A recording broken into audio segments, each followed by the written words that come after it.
My dudes, es un gusto para mí saludarlos nuevamente a través de este espacio donde tenemos excelentes entrevistas con tus artistas favoritos y hoy no es la excepción, tenemos a los chicos de Hanson.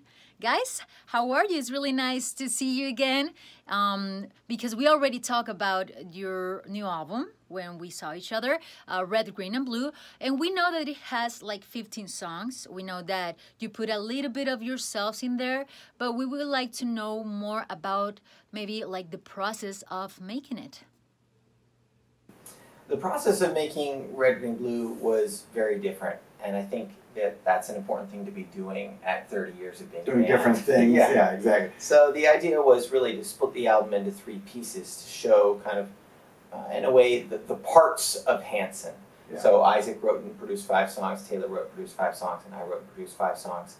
And it made for a cool experience, I think, getting to watch each different guy do it their way, do their things. We've worked together now very long. We know each other so well, but you're still learning things, and hopefully fans are learning things by hearing this record and digesting it and kind of learning not only things they like about the band where we are now, but how that reflects on our history, our career, our catalog of music. I think it's also a growth experience too in a lot of ways, because in order to do new things and in order to grow, I think you have to challenge yourselves not only as a unit but as individuals, and I think that represents a really cool part of what this project, I think, did as well. Yeah, absolutely. Yeah, is there like any story, special story that you can share with us about, recording this new album? One of the best things about this album was our other collaborators. I mean, these guys are okay. Jim Scott is a legendary mixer and a producer, and he was a part of the record, as well as David Garza, our longtime friend. One of the interesting things about both of them is we've known both of them, who are both legendary in their work, for 2 decades, and having not actually made a project together from top to bottom. And so I think that was one of the standout things, was that we walked into a project uniquely. We walked into a project where we had a good friendship, a good relationship with people that are absolutely incredibly credible and capable, but we'd never actually worked together. Yeah. So it's rare that you have that situation. And what's also interesting is they actually had worked together 20 years before that on David's second record, which was, I think, for me, part of where I thought that this idea could really work, of having them as a production team. Yeah, exactly. Yeah. I mean, it's been 30 years of sharing like stages and studios to be on the road, maybe. So what would you say is like the most valuable thing that you have lived on this adventure? So being a band for 30 years is, a long time, and it's a pretty cool accomplishment, I think, in some ways. It's no joke. It's no joke. It's a lifetime, literally. I think some of the things that are most kind of rewarding about doing this for this long, kind of the successes, the achievements, all the things, I think it is probably more than anything, it's the experience that you have with the audience and just that continual back and forth, being a part of people's lives, exactly, and of course, playing in different places, playing throughout Mexico, playing around the world. That's a really amazing thing, and very few people ever get to do that. So that would definitely be pretty high on the list. I mean, just having people appreciate your music in a way that is not just a pop song in a moment, but becomes a part of their lives. I mean, that's something is very rare, and we've definitely seen that for sure. Yeah, and it's like been 30 years. It's your 30th anniversary, of course, and it goes like hand in hand with this Red, Green, and Blue tour. So, how's it going so far for you? What has been like people's reaction to this concert? Yeah, so we've already started the Red, Green, Blue tour, and it's been amazing, though. There's so much left to do. It's a very long tour. But I think one thing that's incredible for us with 2 years behind us where we haven't been able to tour, this feels even more special. It would be a special tour, being our 30th anniversary, sort of celebrating that milestone as a band. But the fact that it's also a sort of reunion sorts with the fans has made it even more special.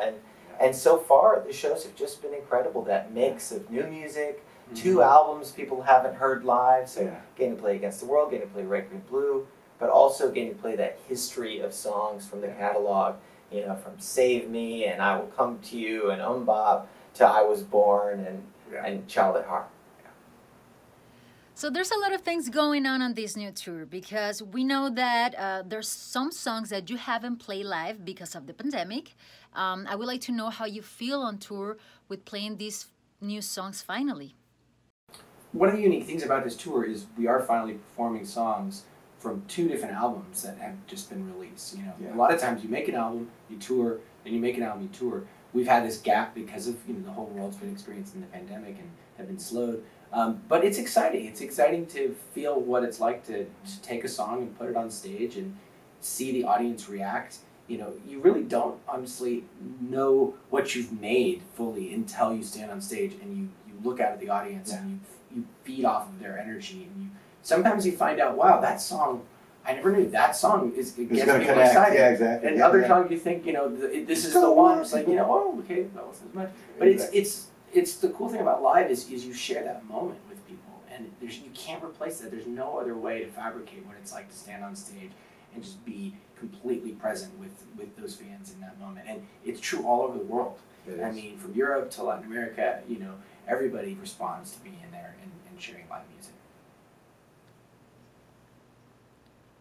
Okay, guys, so we've been talking about your long career, and I would like to know, how would you describe your sound and, I don't know, like your genre to this point?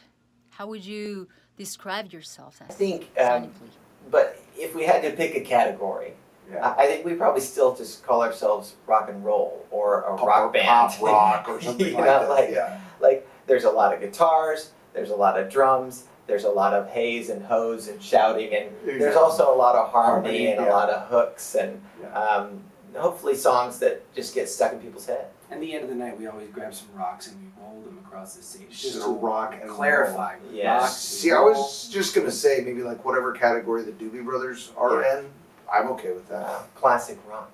Classic rock. Okay. So guys, you were like recently in Mexico, and you've been here before for other shows in your career. Also, you're coming back soon, so we're waiting for it.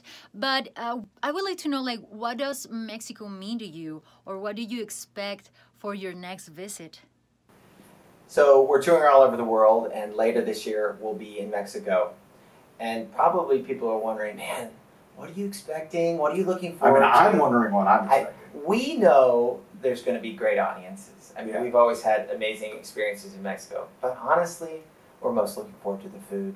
You know, we love Mexican food. We love spicy food. We're from the southern part of the United States, the Southwest, basically. You guys have had a big effect on us. Exactly. So. What I mean is the amount of chilies that we eat. So we can't wait to come and definitely eat a lot of good Mexican food. Yes, definitely. We have delicious food that hopefully you can enjoy when you come back soon. And well, guys, I'm really glad that you accept this interview with us.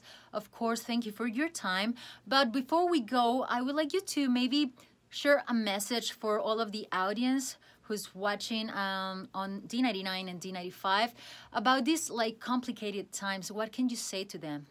One of the great gifts of making music is it is one of those unifying factors. I mean, everybody disagrees on millions of different things, and there's always reasons to be like, well, I don't agree with you, but music is the opposite. It's one of those things that gets people singing along. I mean, we've seen literally just this year how city after city, different countries, different backgrounds, guys, girls, old, young, I mean, people connect on music.